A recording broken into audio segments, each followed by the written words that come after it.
Merci beaucoup. Pour le groupe du Mouvement démocrate et apparenté, je passe la parole à Madame Florence Lasserre-David pour une durée de 10 minutes.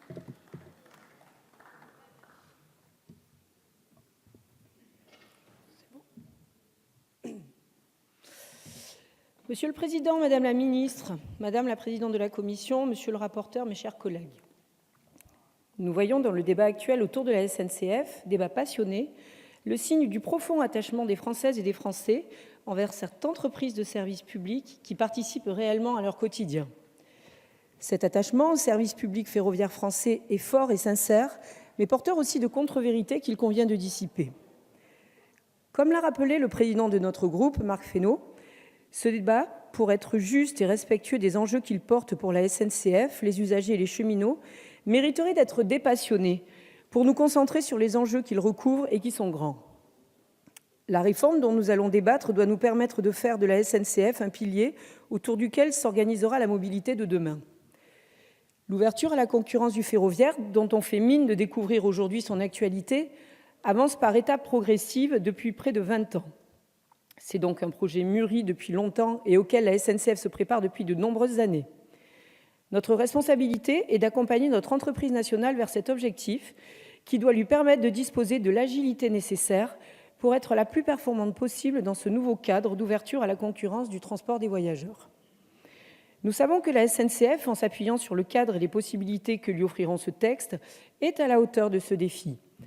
La preuve en est ses excellents résultats financiers obtenus à l'étranger, dans des pays comme l'Italie, l'Allemagne ou la Belgique, où elle œuvre dans les marchés ouverts à la concurrence et où elle en retire un tiers de son chiffre d'affaires. Il convient de rappeler ces chiffres, car il y a quelques inconvenances à estimer que nos voisins ne pourraient pas disposer d'un droit, celui d'offrir des services dans un pays partenaire alors que nous en disposons nous-mêmes. Au demeurant, la SNCF s'est pleinement saisie de cette possibilité et est désormais une entreprise parmi les plus performantes dans les pays dans lesquels elle se développe. Comme nous le montrent les exemples italiens, suédois ou allemands, l'ouverture à la concurrence est accompagnée d'un développement de l'offre, mais aussi de la demande, qui profite de l'enrichissement du nombre de dessertes, de la baisse des prix et de l'amélioration des installations et des services. Ainsi, en Allemagne, l'âge moyen du parc de la Deutsche Bahn a été divisé par 2 en moyenne en moins en 20 ans. En Italie, c'est le niveau de service offert qui s'est fortement développé, avec notamment un accès Wi-Fi, des services multimédia et une restauration haut de gamme. Par ailleurs, les coûts d'exploitation par train-kilomètre des entreprises ferroviaires ont baissé de 20 à 30% en Allemagne et en Suède depuis l'ouverture à la concurrence. Il nous semble, dans ce contexte, qu'il n'y a pas d'inquiétude à avoir envers l'ouverture à la concurrence. Au contraire, ces nouvelles opportunités de développement doivent mieux assurer la position de la SNCF dans le paysage européen et lui donner les moyens de fournir un service de plus grande qualité au profit, entre autres, des usagers français. Pour atteindre ces objectifs et établir le débat sur des bases claires, il convient de préciser quelques points. Tout d'abord, ce n'est pas une réforme à l'anglaise dans laquelle l'opérateur historique a disparu. C'est un modèle appelé Open Access qui a été retenu et qui revient concrètement à permettre à la SNCF de continuer à proposer les mêmes services et à desservir les mêmes gares, tout en permettant à d'autres opérateurs de proposer leurs propres trains. Voyons cela comme une offre complémentaire envers les usagers et non uniquement comme une concurrence. Aussi, n'est-elle pas une privatisation ? La réforme vise à la transformation de la structure actuelle constituée de 3 EPIC qui pourrait prendre la forme d'une société nationale à capitaux publics incessibles qui serait donc intégralement détenue par l'État. Enfin, ce n'est pas une loi sur la suppression des lignes de maillage territorial.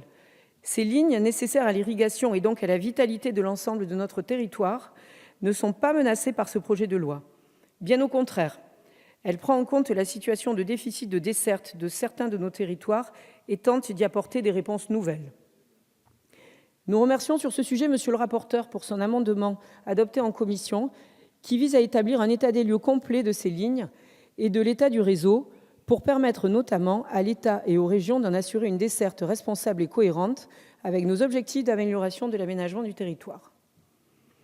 L'autre point d'attention de cette réforme est l'amélioration du service aux usagers en leur ouvrant l'accès à une offre de desserte et de services plus large et plus complète. C'est un choix que nous assumons et qui vise aussi à leur permettre l'accès à une information simplifiée et à une multimodalité facilitée. Nous défendrons un amendement en ce sens.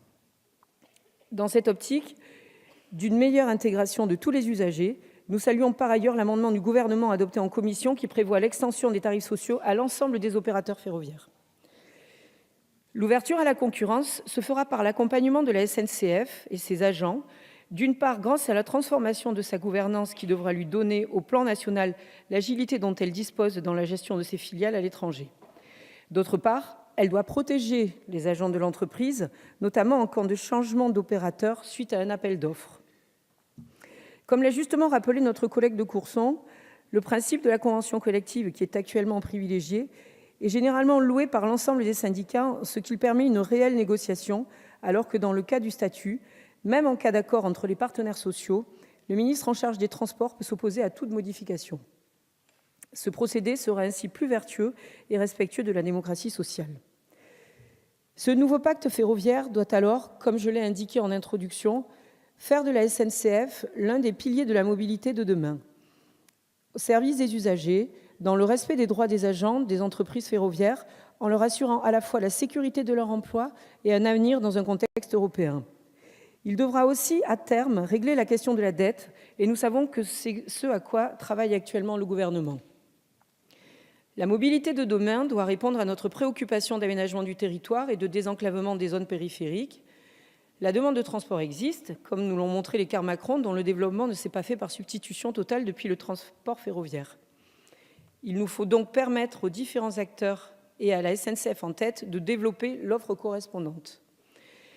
C'est avec ces objectifs d'amélioration du service aux usagers et d'accompagnement de la SNCF et de ses agents que nous arriverons à construire ce nouveau pacte qui sera la première pierre de la loi d'orientation des mobilités par laquelle le groupe Mouvement démocrate et apparentés appelle à développer et simplifier l'interconnexion et la complémentarité des différents modes de transport et à se doter d'outils efficaces d'aménagement de notre territoire.